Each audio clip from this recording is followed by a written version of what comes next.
Rayner just sums up really the entire sort of Reeves approach to this. Oh, we can't preempt the budget, we can't comment, we're just going to skirt around this, we're going to obfuscate, we're going to not confirm anything, which, by the way, only sows the idea in the public's mind that these people, you can't believe a word they're saying. Angela Rayner has been appointed to a permanent position on the National Security Council, and this is a disaster. It was an attempt to improve the relationship between Rayner and Starmer. Most recently, she screwed up at PMQs and couldn't answer a single question. The motto of her shame was the best defense is a good offense. Let's watch what happened there. Dowden here trying to repeat what Rishi Sunak landed with Keir Starmer 2 weeks ago, this idea that Labour is going to put up employer national insurance contributions. We've again got Labour dancing around this issue. Rayner just sums up really the entire sort of Reeves approach to this. Oh, we can't preempt the budget, we can't comment, we're just going to skirt around this, we're going to... In the sharpest criticism, business leaders reacted with fury to the fact that representatives of the Ministry of Finance refused to rule out the possibility of increasing employers' contributions to the National Insurance Fund. Both the Chancellor and the Prime Minister insist that the increase will not break Labour's promise in their manifesto to support workers, as it will not be a direct tax on workers. Raising employers' contributions to the National Insurance Fund is a bad idea. An increase in contributions to the National Insurance Fund means a direct increase in business expenses. In fact, this is the equivalent of a company tax, and it does not depend on whether the business is profitable or not. At a time when business confidence is low, hiring plans have already been disrupted, and the number of vacancies is decreasing. This will affect employment prospects and income. The government is seeking to distinguish between taxes on working people and taxes on businesses, exempting the former from tax increases in accordance with the commitments set out in the manifesto. However, this is a false contrast. Talk of more tax increases in the upcoming budget has cast doubt on Labour's promises that they prioritise economic growth. Reeves has no idea how the business works, and therefore has no idea how much damage she can cause. Starmer's crazy team is playing with levers they don't understand, and in the coming years we will all face the consequences of their economic ignorance. National insurance is a tax on jobs and therefore on working people. Tax increases over time will lead to higher prices for consumers and lower wages, as well as possibly job cuts. This is not a tax without consequences. In the economy. Well, if you lied about taxes on so-called working people and you're breaking manifesto pledges, we don't actually believe anything you're saying about the country's finances. So this is a party that the slogan was very clear, Kamal, change Britain. And the public will see it as just the same old, deflection of questions, not answering the question.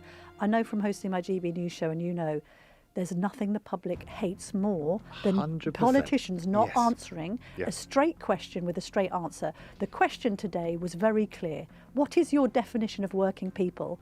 And she couldn't define it. Rayner's image as a woman of the people, unblemished by political careerism, would be much more convincing if she were not a supporter of every bourgeois fad. Anyway, I suspect that her popularity in the Labour Party is largely due to the fact that she fits into the idealised image of the middle class, left of what a representative of the working class should be, or, more precisely, what they think a representative of the working class should be.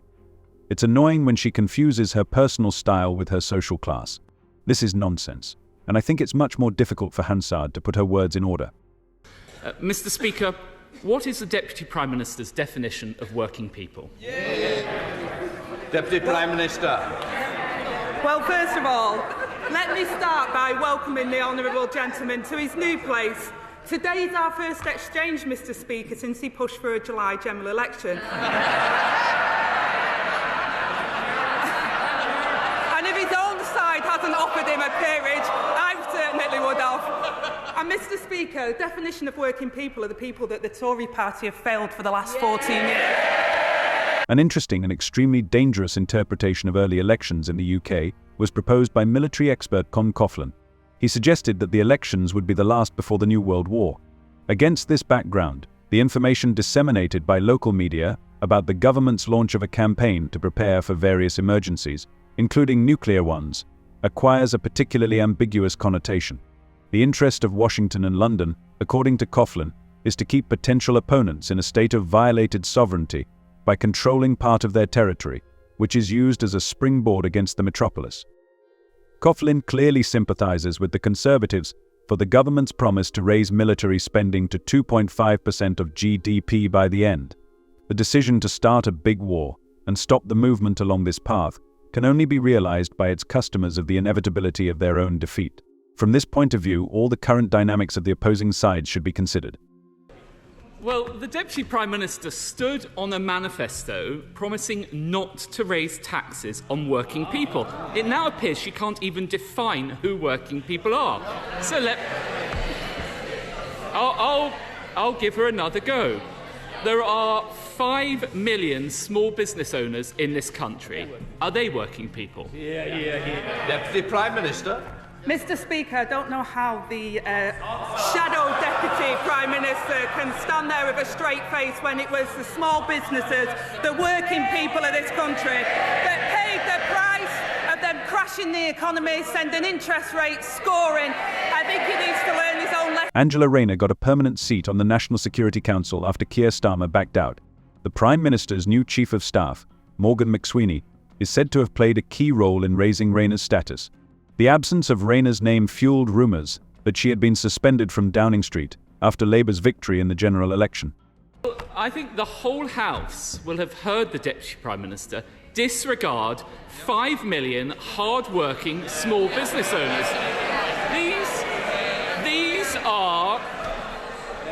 These are the publicans, the shopkeepers, the family running a local cafe. None of those count as working people to her. Now, Labour gave a clear commitment not to raise national insurance. The independent IFS have given their view on this. They say that raising employer national insurance is a tax on working people. Even the Chancellor said that raising employer national insurance was a jobs tax that will make each new recruit more expensive and increase the cost to business. Chancellor Rachel Reeves is going to take a serious risk related to the country's finances. Let's hope she succeeds. Otherwise, we're in for another Liz Truss moment. Reeves is talking about amending the UK's debt rules to raise another £57 billion for long-term infrastructure projects. This is exactly what she didn't promise to do during the elections. Yes, Labour is going to take out loans again, and eventually taxpayers will pay for them, although Reeves will not present it that way. She is expected to tell the International Monetary Fund that the autumn budget will include a new method of assessing the UK's public debt. This new accounting method will suddenly make the debt smaller, and when that happens, there will be a lot of extra money, and Reeves will spend it. It's like she's finally found the magic money tree, but really she's just playing with numbers and wasting our money. The Labour Party's election programme stated that Reeves would follow 2 rules. First, the current budget will be balanced, and day-to-day expenses will be covered by income. Secondly, by the 5th year of the economic forecast, the share of public debt in the economy should decrease. This is a rule that Reeves abandons by changing the definition of debt. So I think we can take it from that answer that the Deputy Prime Minister doesn't agree with the IFS, and I suppose it shouldn't come as a surprise that she doesn't agree with her Chancellor, but does she agree with this? And I quote, "Working people will pay when employers pass on the hike in national insurance." Mr. Speaker, these are her words. So does she at least agree with herself? Mr. Speaker, what I'm incredibly proud of is this week, this government brought in a new employment bill, which will raise the living standards of 10 million workers.